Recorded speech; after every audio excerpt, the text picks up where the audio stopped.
オス日進月歩塩田正宏です。青木先生にお越しいただいてます。よろしくお願いします。で、青木先生は、すみません、その時僕生きてたかわからないんですけども、気の第一人者なんですよね。気っていう言葉を流行らせた先生というのをお聞きしておりまして、その海外の方でも、東亜手の先生とか、呼ばれてるんですけども、そもそも気って、合気道でも気を流すんだとか結構いろいろ聞くんですけども、その先生に気って何ですかって言ってもあまりいい答えが返ってこない場合がありまして、先生のその気の解釈っていうのはどういったものなんでしょうか？まず気、っていう言葉がとても曖昧で、定義もなくて、塩田さんからいただいた紙に気と気の説明なんて書いたんで、はい、私、百科事典調べたんですよ。ごちゃごちゃね、天気の気とかね、はい、気が違う、気違いとかね、気がいくつか、気がどうだとか、もう、みんな違うこと書いてるんで、わからないですよね。で、わからないけど、みんな使ってるし、それなりに生きてるしで、不思議なもんなんで、その気という言葉はね、非常に不思議で、で、これ解説しにくいです。それで、今から40年前に、正確には39年前ですけど、40年前に、日本とフランスの合同の国際会議があったんですね。で、海外でも大変有名な学者たちが大勢来て、つくばで行われたんです。その時に、気ということが出たんですね。で、本山先生っていう気のことを研究している偉い先生で、大変立派な先駆者なんですけども、この方が世界で、あいつは気なんていうか、インチキだと。こんな会はインチキだと。そのうち、みんなが5日間のうち3日目に帰るようになったんですね。もう国へ帰ると。これはインチキだから。その時、ソニーの創設者の伊深勝さんという方と、京セラの稲森和夫さんという方っておかしいですね。みんな知ってますけど、お二人が、青木さん頼む、助けてくれ。みんな帰っちゃうんだよなんて言うんでね。私やりたくなかったんですよ、これ。仏教にも密教、兼業ってありますけど、内側でやっておくべきもんでね、ひっそりと。だから、隠れてやるから影流。で、新しくできたから新影流なんていう名前で、自分が黙って修行してるんだ。私こんなに修行してるんですよ。こんなに私立派なんですよね。バカじゃありまいしね。言えないですよね。ところが気もそうなんです。で、出したくなかったんですけれども、頼まれて困っちゃったんですね。で、そのもっと前から、私、攻撃しようとしてくる人を気合だけでどんどん触れないで、3メートル、4メートル、5メートル離れてるところからボンボンボンボン倒すくらいのことができたんですが、その時じゃあ、どうせもうしょうがないと。もう思いっきり派手にやっちまおうって、ステージでうちの上の方の師範、集めて、どんどん攻撃させて、パンパンパンパン切られて、バッと吹っ飛ばしちゃったんですね。手触れないで。そしたら、もう大騒ぎになりましてね。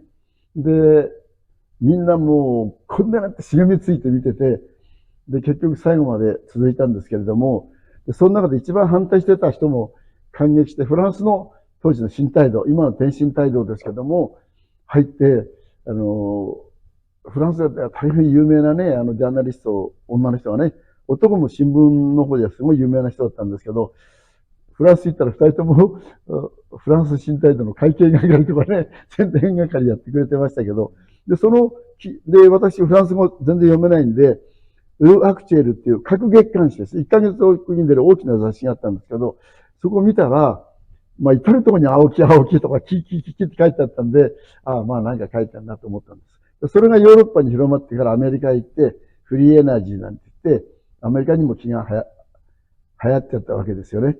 だから、確かに気を広めてて、やった人間ですけども、私自身がそれわかんないんですよね。だとまだ世界中どこでもやってなかったんで、頭にいろんな脳波計つけて、なんて言うんでしょうね。もう頭の上から皿いっぱいのスパゲッティぶっかけたみたいにコードだらけにされて、もう調べられたんです。で、全世界のそれ文部省がやったんですね。大変な予算かけてやったんですが、科学技術庁で気を調べようって。で、あるビルディングの3階と2階で、私の3階にいて、もう一人が2階にいて、私の写真に向かってバーッと攻撃すると。それ私は今やられたとかね、今来たってなって。で、50人ぐらいの人、世界での超能力者とか気候の先生集めてやって、それできたのは私だけだったんですよ。うん。うん。だから、それで、叩かれたのが分かるってことですか？っていうことですね。写真をですよね。向こうから攻撃しようとしたとき、あ、今だっていう。はい。上でもってパッとスイッチを押すわけです。はい。そうすると、当たったとか当たらないとかね。検査してる人のところでは、下の人がふっとやらせたとき、パッと電気がつくわけ。うん、私は2回だから、それ見えないでしょ？そっち、で、隠されてるからね。そういうの見て、あ、今やった、今やんない。まあ見たわけだ。でもあんまりこんなこと言うと、じゃあ、試してみようなんて、後ろからバンなんてやられたら困るから、どうぞ試さないでください。あれ嘘だなんていうことになるといけないから。でもね、私、昔の先生の YouTube 見て、ガンを銃を、パッて出す、動画見ましたけども、あれはもうすごいなって思いました。先生が後ろで見て、この銃の人もプロなんですけどね、こうやって撃つ。でも、この用意がかかる前にも先生、後ろ姿で押さえちゃうんですよね。で、実際、じゃあ、青木先生が前に来た時に撃ってやろうって言った時に、青木先生入らなかったんですよね。もうそれを察知して。もうああいうの、もうそれを見た時から、先生は本物だって思いました。確かお名前ね、横山さんって言ったような気がするんですけど、非常に早打ちなんです。そうです。で、もう一人、さらにすごいのがね、国本圭一さんって言ったかな、渋谷の。この人は名人でしたね。本当にすごい。で、世界戦で2位になったっていうか、世界戦の1位から10位ぐらいは同じだったんです、早くてね。そうするともう技術を超えちゃって、ピストルも短くて、このケースも浅いんですね。パッタンすぐ出るんですね。で、私は 100% 読めるから、一つ間違えたら私の負けでいいって言ったんですね。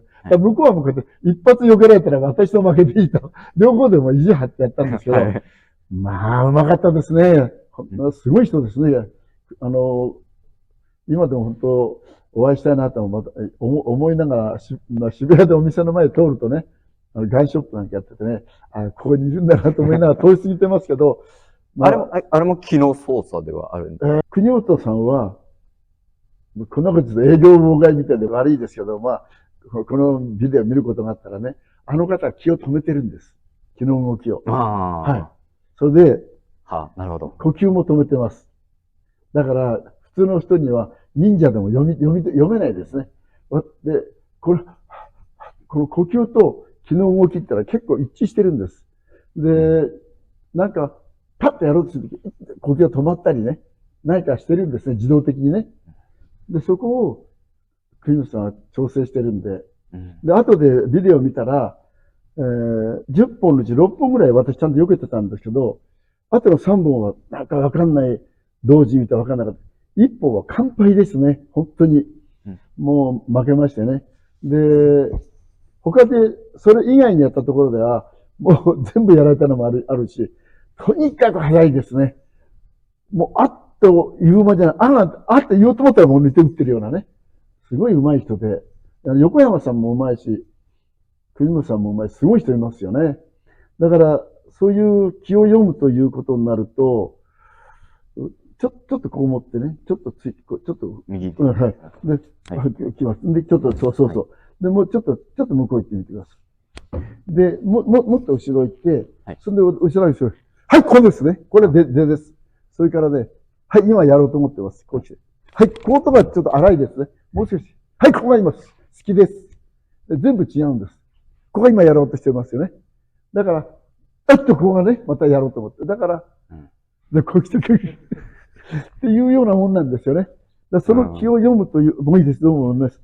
だから、すごく難しいですよね。でも、先生、その気を察知されるときは、その時、また本でも、自分は無にならなくちゃいけないって。そうですね、もうあなた本人みたいでね。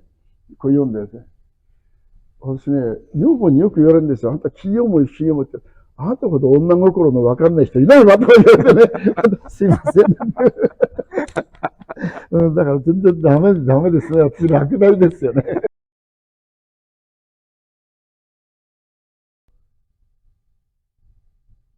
これ録画中で言いにくいんですけど、いけないんだから、さっきちょっとキノコとっていうことがね、塩田さんから出ましたけど、結論で言うと、ものすごく気は大事です。もう徹底的にキノコでやらなきゃいけないけれども、人は何かって言ったら、こういうふうな体の時は気がかけにくいんです。こういう時はとても気がかけ、キノコパッとかきやすい。